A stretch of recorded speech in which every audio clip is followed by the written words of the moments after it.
Hello, everyone. Thank you for joining us today. I'm Yasmina Greco. I'm with O'Reilly Media, and I will be your host for today's webcast. As we get our event started today, we would like to say a big thank you to Dell for sponsoring today's webcast and let you know that when it comes to web performance optimization, there's one critical part that's often put on the back burner: Web API performance. Most IT professionals focus on real user monitoring, including synthetics, log monitoring, and/or advanced browser instrumentation. Yet, these methods aren't suited for monitoring web APIs such as REST and SOAP, especially as companies expand their web application partner channels and mobile applications. Learn why common web monitoring falls short of pinpointing API issues and discover effective alternatives in this webcast featuring Dell web performance experts John Spirko, Andy Wahrenberger, and Rob Dickinson of Dell. Thank you again, Dell. Okay, folks, what I would like to do is talk to you a little bit about some housekeeping as we get things started. The first thing you will want to do is open your group chat widget if you haven't already done so. This is where we can interact with each other during the event and where you can submit your questions for our experts. We find that our audience usually has a lot of good knowledge to share, so we encourage you all to chat freely during the event. However, if you have questions for today's experts, please be sure to preface them with a capital letter Q so we know that it's for them and we can make sure we see it for Q&A. You can also open, move, and resize any of the other widgets. If you would like to tweet from the Twitter widget today, you'll need to give it permission to access your account. The Twitter widget will automatically append the event's hashtag to your tweets so you don't have to. And today, our hashtag is VelocityConf, all one word. If you should have any trouble during the event, please take a look at your help widget. It is very thorough. If you continue to have trouble, just post it in the group chat and one of our staff will help you right away. For choppy audio or stalled visuals, please try refreshing your window. And remember, the best thing you can do for a good audio stream is to close any apps that could interfere. People always ask, so we'd like you to know we are recording today's webcast and we will have the archive ready usually within 48 hours. And folks, at this time, it is my pleasure to turn the program over to our Dell experts. Good morning, gentlemen. Good morning, and thank you. So we're going to go ahead and get started today with an introduction. I want to introduce everybody to some of our speakers, and then we'll go into some of the use cases, more of the business requirements, and then one of our speakers is an expert on the API frameworks and the monitoring or the modeling around that. We'll hear a little bit from one of our Dell DevOps people and some of their background on APIs. And then we'll look at how we analyze SOAP performance. At the end, we'll just do a little bit on the Quest products and how they can analyze the performance of your APIs. So with that, let me just open this slide here, and we'll introduce some of our speakers. So Andy is on with us today, and Andy's from the operations team on Dell, the DevOps team, and he specializes in all the performance and stability across that environment, which includes 300 databases and over 400 .NET applications. So he has a lot of background in all the different API areas that we can really pick on Andy for to give some information. Rob Dickinson is more around the architecture side, where he actually takes requirements from customers that we bring in from the field, and Rob comes up with the best way to model those so that we can attack them from a monitoring and a performance perspective. So he has a lot of background in that. And my area of expertise, my name is John Spirko, and my area of expertise is really in getting those business requirements from the customer to help support our portfolio. So we got a kind of end-to-end at Dell here of coverage from a real user experience with APIs to the monitoring all the way back into the business requirements and what the customers are asking for in the way of monitoring and tuning the performance of their APIs. So this is our second presentation to Velocity with this group. So these speakers, we're also at the O'Reilly Velocity Conference in Santa Clara. And we hope to get more and more information like this out to keep contributing to velocity as time goes on. So we hope to hear a lot more from experts like Andy and Rob as we go forward, and we'll be adding more people to this group as well. So with that, let's go ahead and get started. And like I said, the way we're going to start is we're going to go ahead and head in. I'm going to start it off with some use cases, and then we're going to talk. Rob's going to go into modeling, Andy's going to go into real world, and we'll wrap it up with the monitoring. Okay, so the common use cases, and this is my job. I really go out and talk to customers like yourselves, and I get from them what they need in terms of what they need help with, what they need tools for, what they can use product for, what they can use services for. And the first one, I tried to take actually all three of these, and they're not the top of the line use cases, but they're ones that are more common use cases. And I tried to give a perspective from a consumer, a provider, and also a shared services architecture, because these are all common ways that we see a lot of APIs used. So the first one is, a lot of us are familiar. In our industry, we have to travel a lot, so the first one is a travel site. And the travel site doesn't have all the inventory themselves. So what they have to do is they have to access a lot of different inventory from all their partners and use their partner infrastructure as well as their own. And then as they access this, they make the inventory available to all of their customers. And in doing this, in interacting with these different partners, they have to use different standards. So they can use all different types of protocols and all different types of interfaces. But basically what this is their system interacting with their partner systems in order to get the data back. Right? So that's basically they're a consumer of that data. Now the next one is where it has to do, it's an application that does a government tax ID lookup. And this one is where the website, all they do is they interact with a bunch of tax IDs the government has, and they respond to requests. So somebody's going to send them a tax identification number and a last name if it's an individual, or a company name if it's a company. And then what they do is they respond back, that API responds back with the name of the contact person, the address, the date of birth, all of the information that's included with that tax record from the filing that the people did. So it's really important that this be performant, because people are doing this in real time. They have to look up a tax ID as part of processing a new customer. Okay, so it's really important that be fast for them. And then the final one, this is more of an internal banking environment. So when you're doing banking, regardless of the type of account, if you're managing a millionaire's account or you're managing a regular ATM account, there's all certain things you have to do. You have to request a stop payment. You have to get account activity. You have to get details. So these are common things that they don't want to develop again and again and again for all the different accounts and all the different accounting applications. So they put all these in the middle and more like a services-oriented architecture where they can share the get account activity service.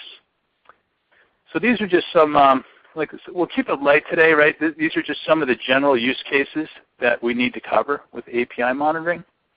And what we want to do now, before I go on to Rob's area, is we want to go ahead and ask a question. So I'm going to push a polling question live, and if you guys can all fill this out for me. We want to know the type of API technologies that you're using today. So in all these interfaces and the use cases, whether you're a provider, whether you're a consumer, or in some cases people aren't really using APIs in their area yet, we want to hear from you about that as well. So let's go ahead and do the polling.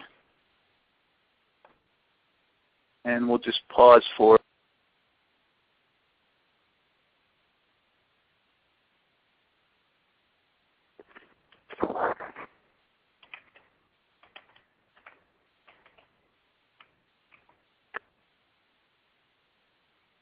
okay. So I'm going to go ahead and preview the poll results.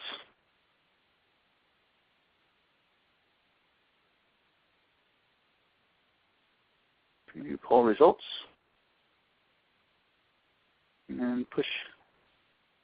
Okay, so it looks like we have, and this is kind of what we expected, which you'll see on the next few slides, is we see a big percentage of people using the SOAP and the REST APIs. So the JavaScript too, well, Rob will speak a little bit to that, but that kind of mixes in a lot with the REST API since it's a little bit more unstructured.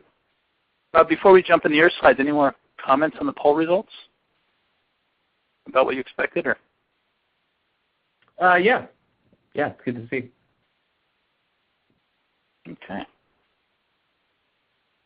Andy, any comments from you on the poll results? Is that?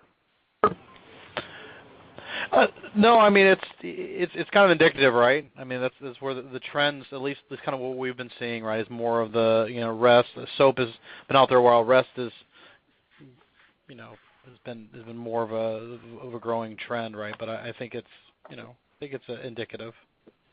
Great.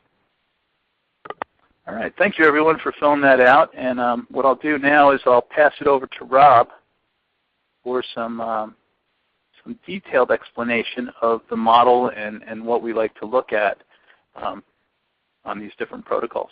Rob, all yours. Thanks, John.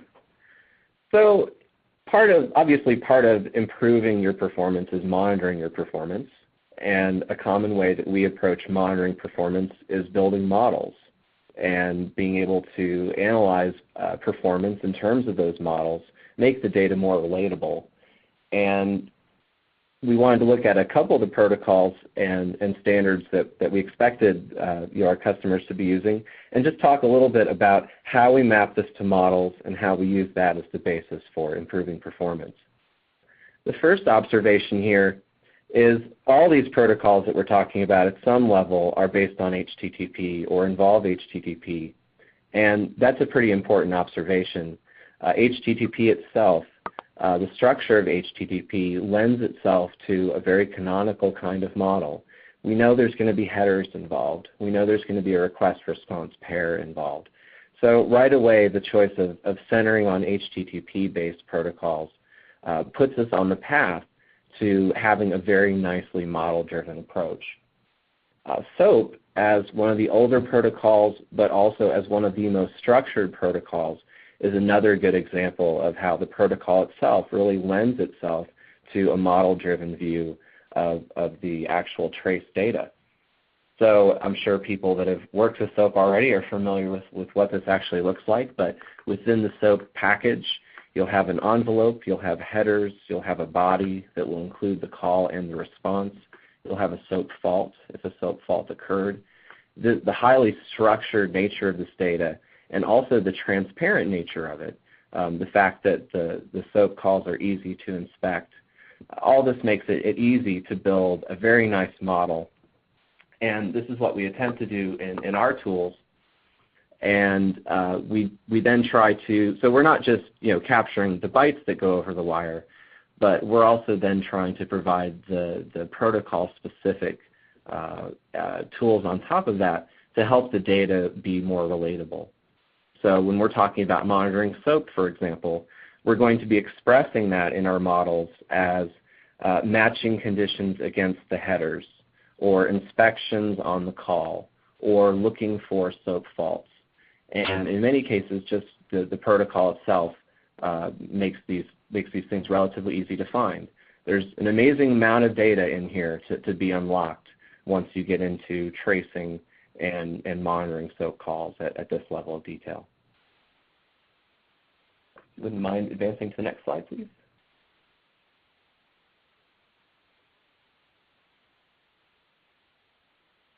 Thank you.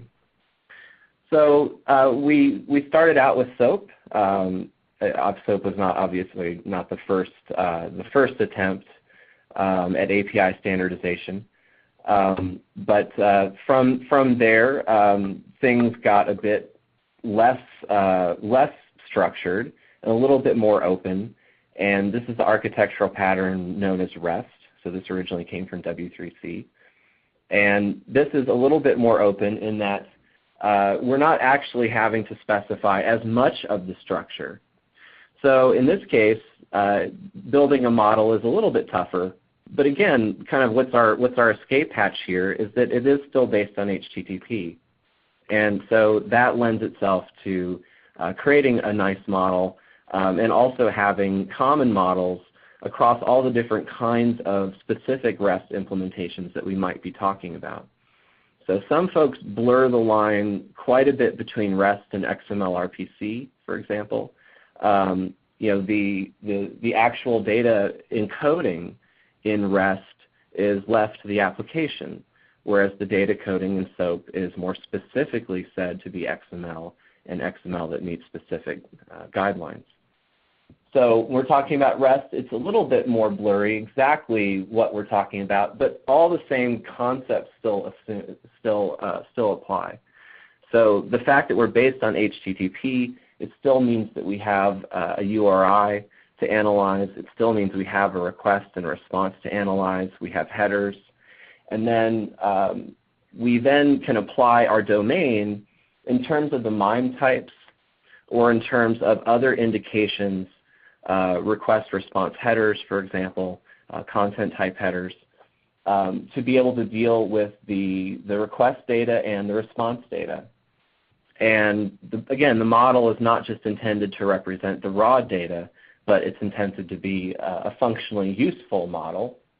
So when we're talking about, if we're talking about XML as being the data that's being transported by our REST API, then we would expect to have XPath expressions, native XPath expressions, other native tools for consuming XML data.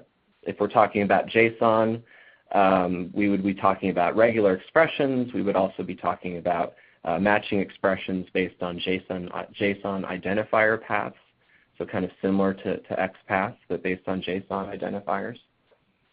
And we, of course, have all of the other data that the HTTP protocol makes available to us, including the HTTP methods. So it's very interesting, the continuity that we see between very rigorous HTTP protocols like SOAP and REST, which is more of an architectural style, more of a pattern. And we still can use a lot of common techniques. And this is very important because in a lot of organizations that we see a lot of different cases. So within the same application, some of it may be more SOAP, some of it may be more REST, for example, depending on what kind of partner you happen to be interacting with for that particular use case. So having one set of models that can span these different kinds of API monitoring, we feel like is a pretty important thing to evangelize. Next slide, please. So this is kind of another way of looking at what I just said. So at the HTTP level itself, we can talk about monitoring web pages. Those web pages may be many requests for the HTML portion of the page, and then the images, the style sheets, the JavaScript files, all the other page components. In that kind of canonical model, your identifiers are going to be things like the URL or the title, other kinds of information that might be hashed, for example. And you're going to take that model and you're going to want to look at your performance along certain kinds of dimensions, which we call pivots. So I'm going to want to look at that web page performance. I'm going to see how does it vary by geographic location, how does it vary by browser type, how does it vary by device type, and so on. These kinds of dimensional models then can be strung together to give you an idea of the correlation between your performance problems, ultimately, hopefully, getting to the actual causation of those performance problems. But again, all of that has to start from a pretty basic model that covers this case. Same thing is true for SOAP requests. In that case, we're talking about a single request response pair where I'm able to identify that based on the service, based on the operation. Of course, there's other characteristics within the envelope or within the call that might be interesting to hash out for identification purposes. In this case, you're going to want to look at performance in a slightly different kind of pivoting scheme. In this case, you're going to be looking at your consumers and your providers. What specific routes are having problems, what specific partner interactions are having problems. Operation service name is another way of expressing that, more in terms of the application than the underlying infrastructure. For a REST call, again, it's the same pattern. You're talking about a single request. REST tends to be expressed more purely through the URL. Obviously, this can vary quite a bit, and there's lots of different creative ways to approach this. But the canonical case would be a URL variable kind of case. And in this case, we can pivot on the callers, we can pivot on the responders, we can also pivot on the relative rates between those to see if our if our site is actually able to keep up with the requests being made on it. So I hope this gives an example of how we feel like we can build some pretty interesting models.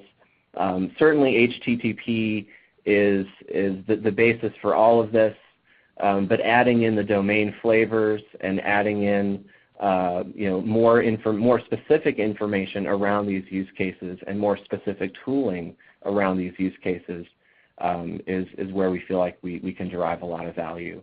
And the goal of all of this in the end, of course, is to make your performance data more easy to understand the relationships between the people using your application and how the application responds, and really to get that level of visibility that you need to take your performance to the next level. So back to you, John. All right, thanks a lot, Rob.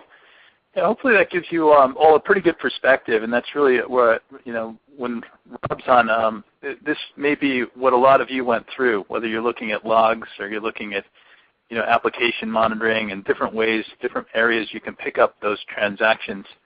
That's what Rob does full time, right? He's really just digging into these transactions. So some of you may have been through a little bit of that thought pattern that Rob just took you through already. So what I'm going to do now is I'm going to push up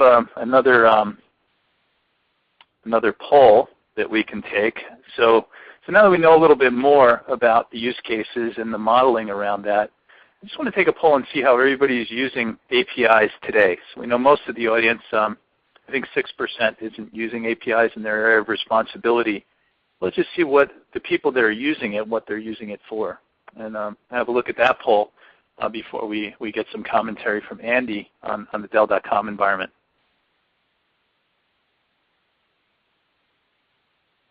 Okay, I'll just pause for another 10 seconds, and then we'll have a look at those results.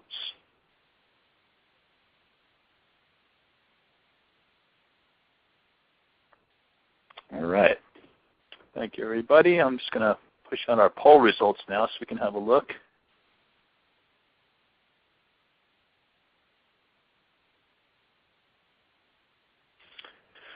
All right, so there's interesting. Yeah, it's an exact tie up there at the top. So the calling third-party services, and we see this a lot on websites, right? Like if you're on the HomeDepot.com website and you want to see how to get to the closest store, or you can really have a look at that. So third parties, and then also being a provider. So basically, the consumer side and the provider side are really well represented here. And but that's an overwhelming response for the enterprise application integrations. We have seems like we have a lot of DevOps people that are in the internal application area as well. So that's a good mix. So Andy, why don't I hand it over to you? And you want any comments on the poll before we go? Well, no, I said yes to all of them, except for that we don't have a web API today. So I think there's probably some of us in that same bucket, right? As you kind of start with it depends on the context, right? We are, for Dell, right? We started in Dell.com 15, 17 years ago, so it's kind of evolved over time, right? So it's starting with this notion of kind of internal integration with other parts of the company, right? So then evolving into kind of the third-party modes. Because one of the things that's interesting, and this might be a kind of a weird way to put it, but if you think of a browser, HTML is a form of an API, right? So if this is just the other incarnations of different forms of way of communicating data back and forth in structured formats, right? It just gets more and more interesting on the interactions you get with your customers as you expose your capabilities out in different ways. Mm-hmm. Okay. All right, so I'll roll it over to your slide so you continue on that thought, and go forward from there. Okay. Rob, did you have any comments on the poll, Rob? I forgot to ask you on that, or are you good?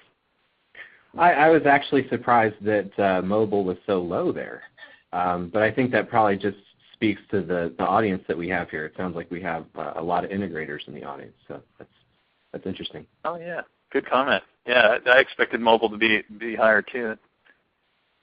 Well, I mean, but if you think of also API as well, there's a lot of B2B and then upstream services that you don't have to plumb yourself, right? So, yeah, right. I mean, you're right. I mean, there might be a lot more integrators or operational folks kind of in in different companies, but I know for us, for example, right, we're still evolving our mobile story.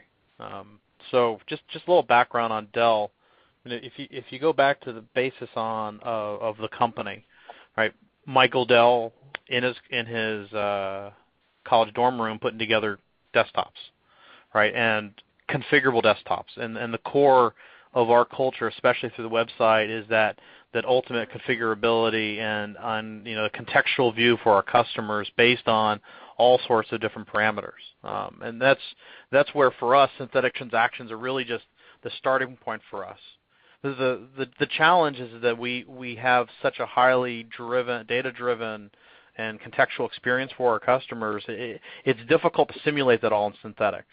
We really live and die by our ability to understand, how customers, how live traffic, is impacting, is actually running, right? Not only in the point in time of, how are we progressing, what are the business statistics, what are the, the runtime production statistics, but also as feedback to business and to the dev folks on how to, increase that or help that experience. Right, so I mean the monitoring, when you get into the synthetic transactions, and the reason why I mentioned it's limited to your imagination, you're imprinting basically how you're sculpting the feedback that you're getting, and you're buying into more more contextual or real-time monitoring of those transactions. You get a much bigger picture of what your customers are seeing, because ultimately. Right, I mean, your synthetics are going to give you a basis in which you can do, primary performance, right, primary stability. Right? That you can, if you, for us, if you think of the, the U.S. English consumer site, right, and we show the laptop deals. We could have a synthetic transaction that goes through and shows that, or some of the APIs behind that allows those sites to run. And see, through, for the last couple of months how that's trended. When the business injects a different kind of a deal in there, right? It's back to school laptop deals, which is for us is, even though it might be structurally the same API, under the covers with the data changes, right? It has a fundamentally different integration behavior. Understanding how that's impacting your customers is something that you just can't predict for that. We have a long story with having the business exerting a lot of business control on the site, having them participate in the creation of content and structuring things and whatnot. So for us, right, that complexity of user feedback through some form of end user monitoring is crucial, because that's where we get our best feedback. It's not just looking at your traditional e-commerce funnels, your conversion rates, those other things. It's also looking about how the customers navigate to find that information. Not even looking at abandonment and other things, just seeing how someone just randomly goes through the site. You always will find interesting patterns. So that's all that I have. I mean, I can answer some basic questions, but primarily the big theme for us is understanding the customer, and he who has the best data wins. And that's what we goal ourselves on. Great. We'll hold the questions to the end, Andy. I'm sure there'll be some questions for you there, and we'll pick some up now that they know the angle you're coming from and the information you have. That's great. Thanks a lot for that. Yep. We want to take a look at, just to continue on with where Andy was, is I want to push the third polling question out now, and we want to understand how you're monitoring your web APIs today, and just get an idea of that, and then we'll take you into some of the some of the areas where we're building around the monitoring for web APIs, so you can understand what we provide. And then we'll wrap it up and open it up for questions. So get your questions ready for Rob and Andy and I, and we can answer it and try to help you out in those areas. All right, we'll wait another 10 seconds here for the poll, and then go ahead and resume.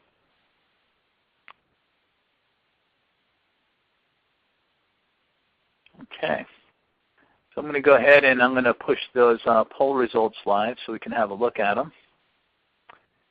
And there's weblog monitoring. Interesting, a lot of application agents. And this is what we expected. I mean, it's kind of the title of the presentation today is, the overlooked API monitoring. So that's more validation. We've already had some validation on that, but more validation from the audience here that, it's something that's often overlooked. So weblog monitors. So there are some sniffer network analyzer people out there. That's good. And so other, I wonder what the other is. Oh, the other would probably be synthetics, Andy. That's what you were talking about. Yep. So Robert, Andy, any other comments on this? Any surprises here for you guys? I think if you did this poll, a few years ago, you would expect to see sniffer and network analyzers being higher. I think that's certainly reflective of move to cloud and infrastructure as a service kind of environments. So that's a very important trend here, I think. Yep. Andy, is this another one where you checked all of them? Well, it was a radio button. I was trying. No, because I think it's again the biggest thing for us, right, are the application agents, right? Using using whatever by hook or by crook tools, or whatever tools we can get to simulate or discern intent, right? And I think that's where on the others. Right. I mean, it depends on what you mean by application agents. If you mean just homegrown synthetic clients that are just running through scenarios, or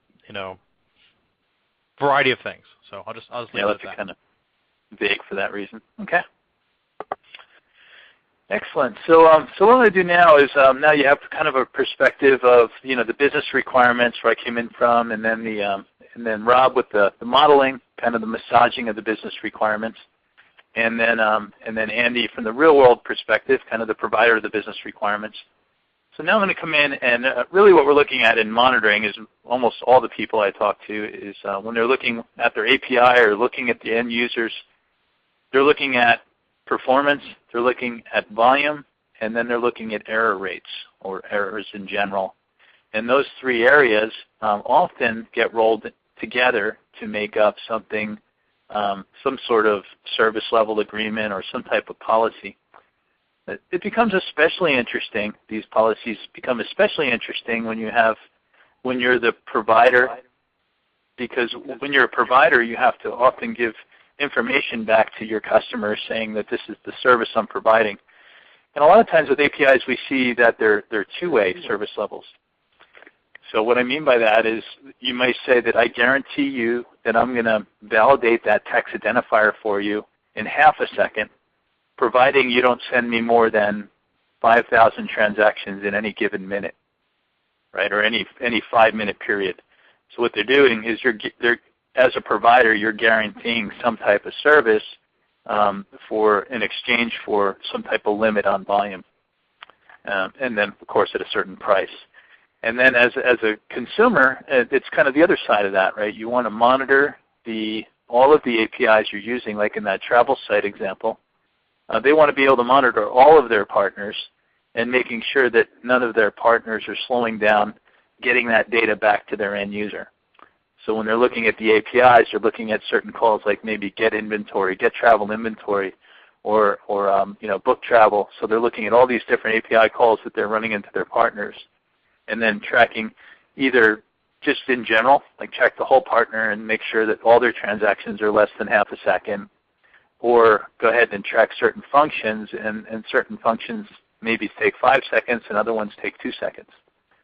That's really what most of the people that we speak to are looking at for in the area of monitoring.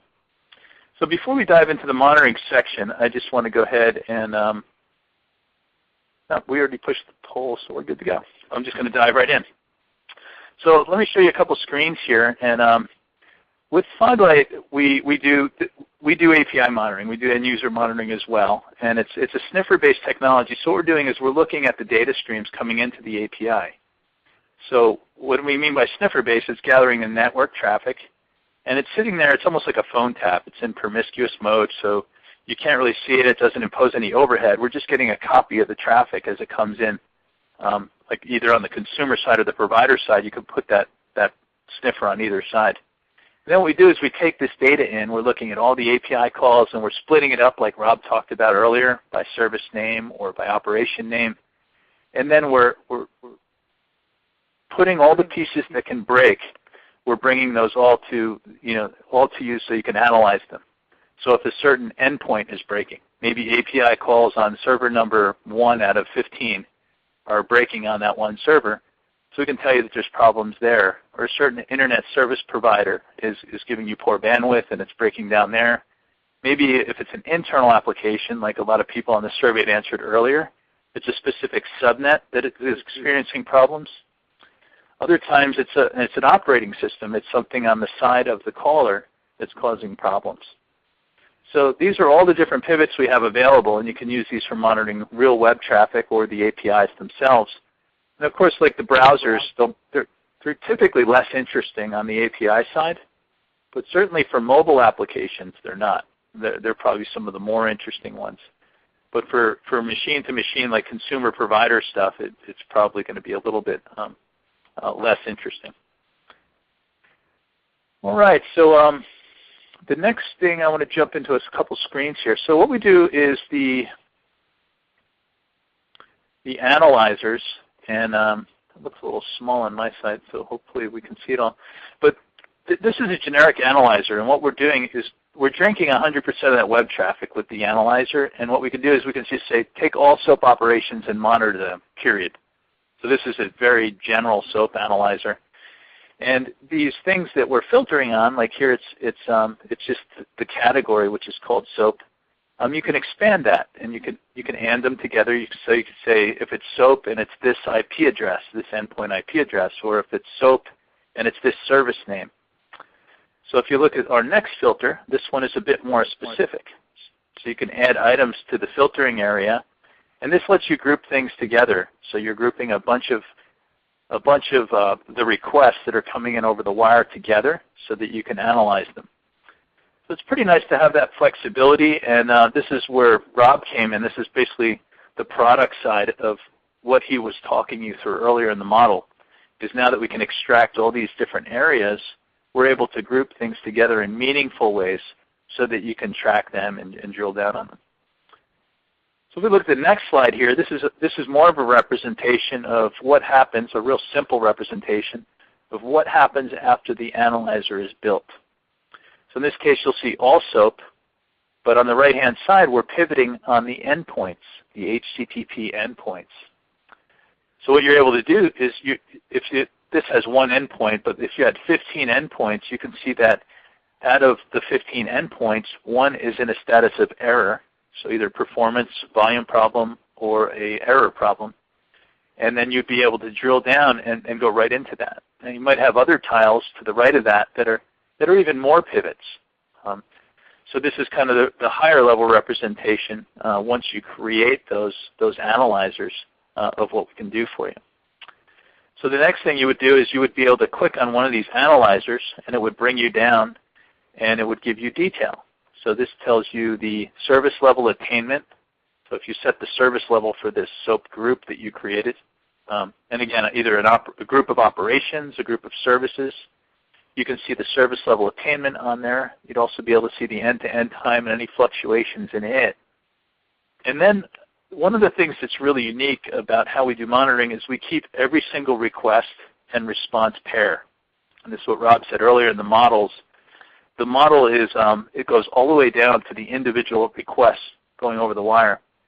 So what you can do is you can click on this and you can say, just give me violators, either back-end violators, which means they spend an abnormal amount of time processing behind the web server, or the end-to-end violators, which means that it took the round-trip time for the API call was abnormal. And then once you drill down on one of these, you can get to the single requests. So again, 100% of the transactions all the time are being stored inside our database. And this is one of the things that's pretty unique to Quest. A lot of times they're all rolled up, but once you drill down on those, you get information. And this is a mistake on my part. I had to mask some of the fields out, but you can see we get the client IP address. We'll be able to get the URL of the SOAP calls, which are often the same. And this is the general detail in each of those hits, and then we'll give you the response time. So you can sort by the worst response time. You can sort by faults, if there was faults in there. And then if any of these become interesting, like if you had a 10-second response time on there from end to end, it would certainly be interesting. You'd be able to click on that individual hit. There's that eye in there, which is for more information. And that would bring you to details of that specific request and response pair. So this is the general information that you'll get from that. It'll tell you the response time of the individual hit. It will give you all of the codes, all of the error codes that are in there. And it'll give you a lot more detail on where it originated and where it was terminated at the HTTP response point. So it's a very detailed monitor, and it certainly works for a lot of customers, especially the ones that are the providers of these services. But also on the consumer side, you want to know why a specific one broke down. So there's generic things you can monitor here where you're just looking at trends, and that's typically what we see it used for. But there's also a lot of use cases where people are digging into some of the outliers. So I'll stop there, and that's just a general peek at one of the more in-depth API monitors. We can certainly go into other APIs. I concentrated on SOAP here, which was still the big leader in our earlier poll, so that worked out well for us. So right now I'd like to open it up for some questions and answers, and then we'll provide you with some additional information once we go through the Q&A.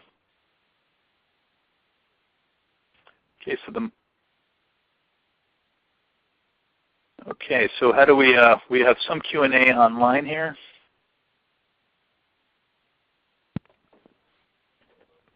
All right, gentlemen, we do have several questions that have come in. Are you able to see them in the Q&A tab? Yes. Okay. And we'll let folks know as well. Folks, we are at Q&A. Please, if you have not yet, open your group chat widget. Type a question in if you have something for the gentleman and what they've been talking to you about and showing you. As well, you can tweet your questions using VelocityConf as the hashtag. Back to you, gentlemen. Okay, so does Foglight have API for automated monitoring?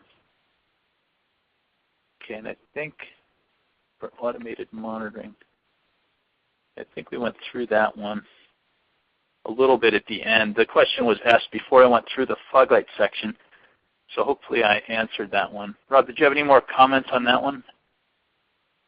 Automated monitoring. I mean, once you build that filter, if new things start to happen, it'll just be monitored. That's the way I read that one.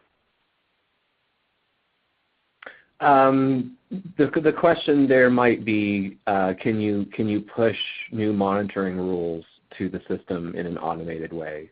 That might be the capability that's being asked about there. Okay. Yeah, so new monitoring rules like changing your SLA or putting different thresholds on or including performance and volume. Those are all rules that are inside of Foglight that it's capable of. Yeah, I mean certainly if you're trying to tie Foglight into a larger automated solution, then those kinds of APIs to Foglight itself become very important in your production tooling.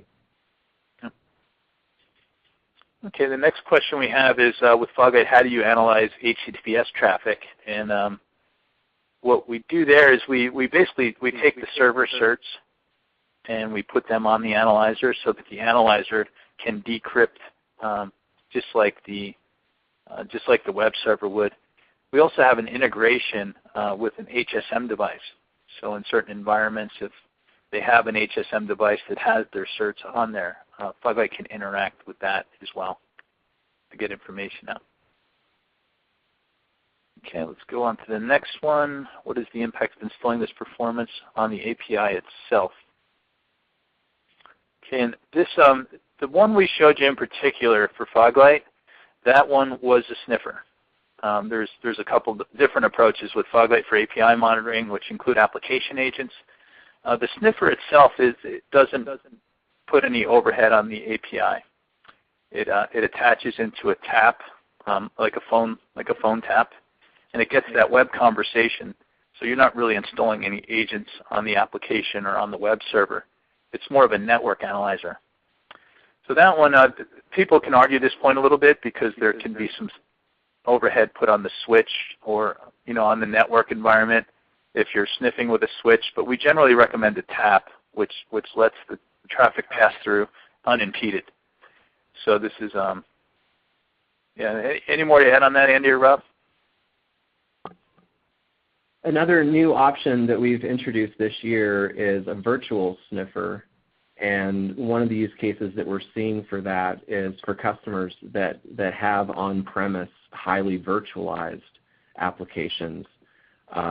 You can use a virtual sniffer as an agent on those virtualization hosts as opposed to an application agent. What we're trying to do is give you options and choices about what kinds of trade-offs are acceptable. But the virtual sniffer as an agent itself is a very interesting option that we're getting a lot of traction with this year. So again, it's fairly specific to customers that have on-premise virtualized infrastructures or infrastructure as a service where you actually are at some level able to administer your own virtual network. So it's one of our new options this year. Yeah, certainly. I think that would come up with the services-oriented architecture. That one survey question we had a response on. A lot of people use it for the internal applications like that, the integration. There'd probably be a lot of virtualization there, I would think. Okay. What are the specific skill sets required to fulfill the API monitoring function from a recruitment standpoint? So the API monitoring, the part where you're attaching to the network, we work with, typically we work with a network administrator to create that part, or like Rob said, in newer environments where with the newer option, it's usually a virtualization administrator. And basically what we have to do to get started is we need to get tapped into that traffic in a way that is acceptable to everyone and doesn't impede the performance at all. So we usually need the network administrator right in the beginning or the virtualization administrator. And after that initial setup, at that point, it's just the person that's using the product.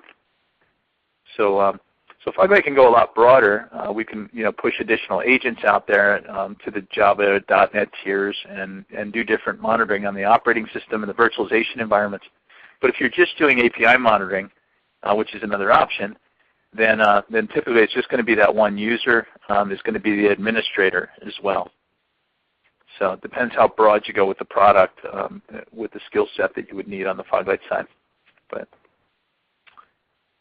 okay, anything more to add on that, guys? I think that sums it up pretty well. Okay, kind of the getting started persona, getting started people, and then the day-to-day operations people. Okay, synthetic transactions. Somebody had a question on what are synthetic transactions. So synthetic transactions, you're just basically taking, you're mimicking a call.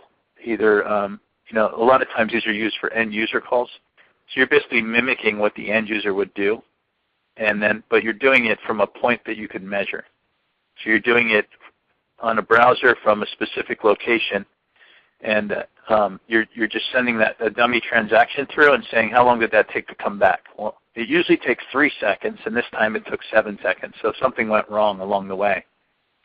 So it's what I like to call a real clean room example, and it's really easy to understand data, because what you do is you say, do this web page or run this API call, and then you run it every 5 minutes from the same browser, the same location, with the same resources over the same network.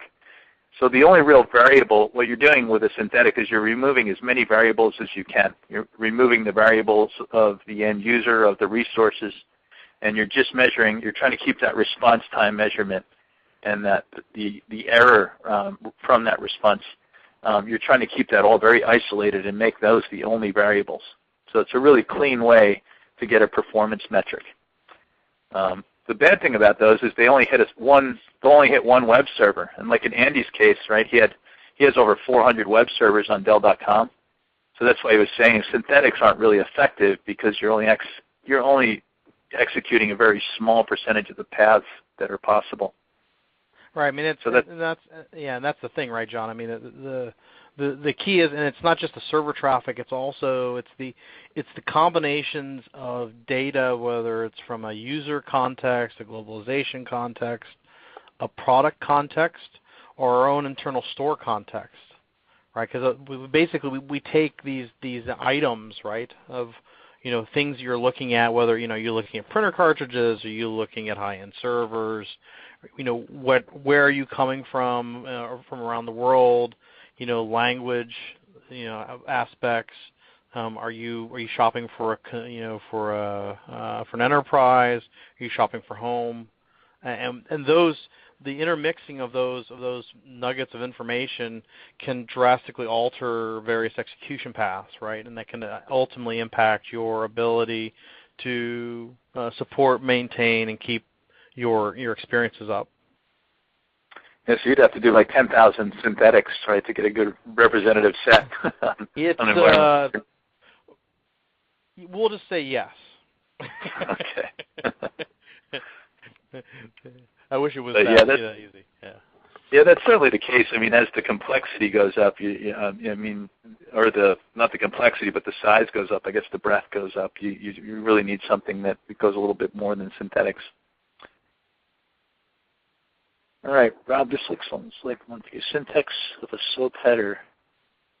So cool, especially combined with XML, DSIG.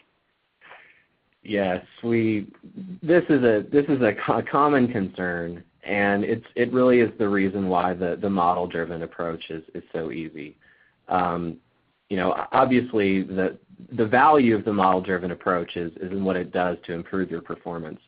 But the benefit to the consumer of that data is that the models are more easy to consume than the original raw trace data that they represent.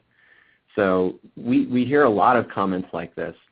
It's not uncommon for someone to feel like, if I have this level of trace data, this seems like it might be big and it might be overwhelming. That's absolutely true. And if you're trying to sit down and look at literally the wire traces of what's going on your network, you are probably going to come away disappointed with that as a time-saving device, right? The challenge, it really is to make that seamless between gathering the raw data and then making that raw data understandable and presenting it in a way that it's actually effective and actionable. So this is a common concern, and a lot of the product tooling that we have really goes at this concern. If a customer has to sit down and have intimate knowledge of their URLs and know what HTTP codes are and what each one represents, I guess in some ways this gets back to the recruiting question earlier. Would you expect this person to have intimate knowledge of every aspect of the HTTP protocol? Probably not if their tool is good enough, right? Anybody can get the raw data off the wire. Anybody can take that and put it in a database. The challenge is to unlock that data, make it actionable, and make it relatable. Don't just tell me that there was a 404 on this URL. I might not be able to understand. Me as an engineer, as I can understand that, but other folks in the organization might not understand that in exactly the way that I do. So it's more important then to be able to identify that as, this is an API call that's failed. This is a SOAP fault specifically that failed. Let's start to get to the use case, and let's start to put this into a real bucket, that is really meaningful and representative. All right. The next one we have, so there's a clarifying question on here that should be pretty quick. So basically the sniffer is a network appliance that usually you connect to a tap. And yes is the answer there. And that's what we were presenting today. Like I said, there are some other approaches to monitoring APIs inside Foglight, but that's the one we decided to share with everybody today. There are application agents and everything that we could have went in that direction a little more on the back end. But the sniffer works really well because it captures 100% of the traffic, and it keeps every single request. So it's really the most detailed one we have for API monitoring, and it does connect via a tap or the other options Rob mentioned before. Okay, so Simon, Foglight is for APIs. No. So Foglight for API only is it meant to use as a general HTTP traffic as well? It does. We use it for HTTP traffic, end user monitoring, and we group data by sessions and by business transactions. So those same filters that I showed in here, the analyzers, they can be used on regular HTTP traffic too. And they do page monitoring. So all the regular objects, Rob could have spent 3 hours talking to you about models for pages and end users and transactions and how we track the buy process and things like that. But there's certainly a lot more to it that would be available in some of the additional information and follow-on discussions that we can have. I'm going to push this slide live. That'll give you some more areas to go for some more information on Foglight itself. Is the cost of monitoring small in comparison to the general maintenance effort, or does this represent a significant investment? So with any type of monitoring, there's some type of proxy for volume, and that's really what we're looking at. So the smaller your site is, of course, the price goes down proportionally. And with Foglight, the pricing is going to be based on the number of web servers that we're monitoring.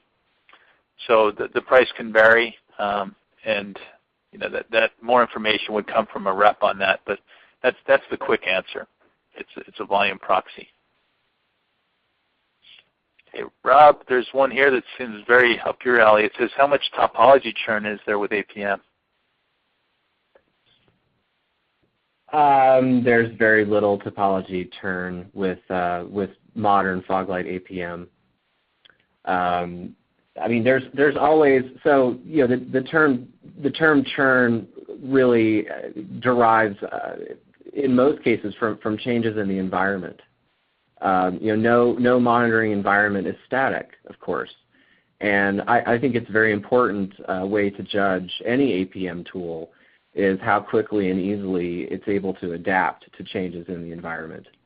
That's a particular kind of ownership cost, I think, that's fairly unique to APM. So the ability to deal with that change in the environment is very important. And so, I would say, we see a normal amount of topology churn in APM. It mostly relates to changes in the environment itself. But that's just normal part of delivering an APM solution. Okay. All right, and I think we have time for one more question. The other ones we'll try to cover as a follow-up on this.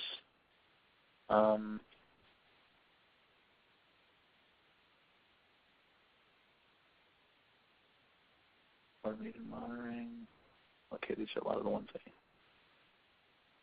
think that might have been the last question.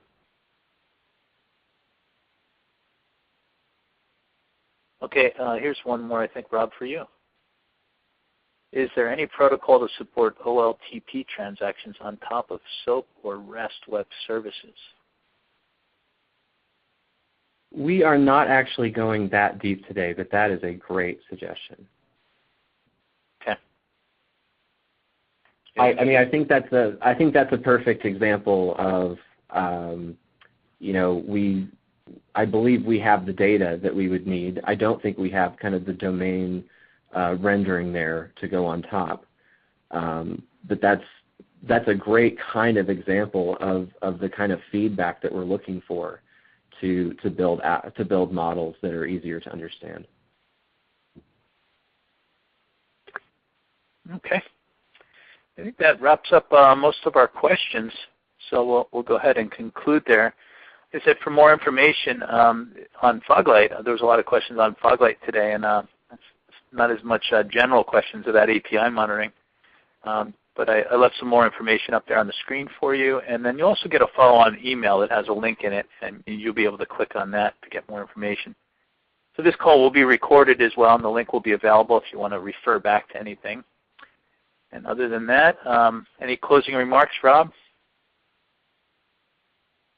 It was a pleasure talking to you today, and we look forward to seeing you at the next Velocity show. Oh, yeah. How about you, Andy? Just ditto. Looking forward to New York. Oh, yeah, me too. And the same goes for me. Thanks, everybody, for sticking with us. And we hope this was useful information for you, and it gets you thinking about API monitoring. And let us know if we can help you out. Thanks again for attending. Bye. All right, folks. And on behalf of O'Reilly Media, we would like to say a big thank you to today's Dell Web Performance experts, John Spirko, Andy Wahrenberger, and Rob Dickinson, for their presentation and for sharing their knowledge and expertise with us all today. We would also like to say a very big thank you to Dell for sponsoring today's webcast and let you know that when it comes to web performance optimization, there's one critical part that's often put on the back burner: web API performance. Most IT professionals focus on real user monitoring, including synthetics, log monitoring, and/or advanced browser instrumentation. Yet these methods aren't suited for monitoring web APIs such as REST and SOAP, especially as companies expand their web application partner channels and mobile applications. From today's program, we hope you learned why common web monitoring falls short of pinpointing API issues and that you did discover effective alternatives from the presentation. Folks that attended our event today, we thank you so much for your time, and we hope you benefited from the presentation. We would like to let you know, please do open your resource widget, and what you're going to find there is some great information, some white papers from Dell, and very informative documents that can really help you with your day-to-day and provide additional information. So please, it's that green file folder widget in your widget tray. Please do open it. Great information there. Again, we thank Dell, we thank our presenters, and we thank you all for attending. This will conclude today's webcast. Goodbye, everybody.